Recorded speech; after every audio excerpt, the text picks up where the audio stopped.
We continue with our theory of balanced growth. There are different views regarding balanced growth. Rodin's explanation states, in his article, which was titled Notes on Big Push in 1957 by Rodin, indivisibilities of supply side are concerned with the social overhead capital. Indivisibilities of demand side means restricting the desirability and profitability of economic activities due to narrow extent of the market. Rodin has referred to three kinds of indivisibilities: indivisibility in the production function or in the supply of social overhead costs, indivisibility of demand, and indivisibility of supply of savings.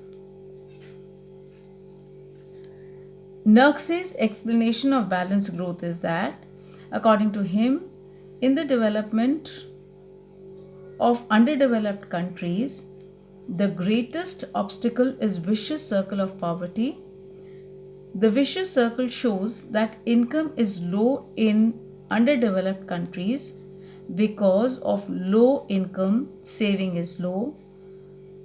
Therefore, investment and output is low, and low output means low income.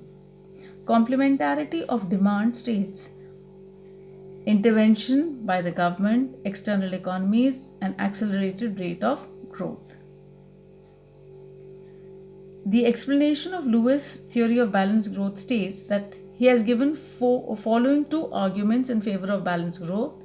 He says, in the absence of balanced growth, price in one sector may be more than the prices in the others, and when the economy grows, then several bottlenecks appear in different sectors.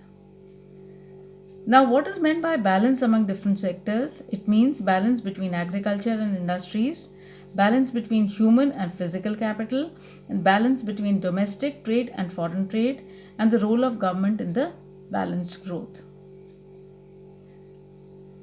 If we come to the criticism of the balanced growth, this theory is criticized by Fleming, Singer, Hirschman, and Kurihara.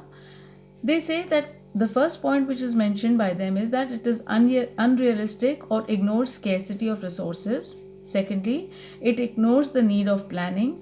Thirdly, there are external diseconomies. Then the development from scratch, not a theory of development. Same policy for developed and underdeveloped countries, not supported by history. Scarcity of factors of production, inflation, and this is contrary to the theory of comparative costs.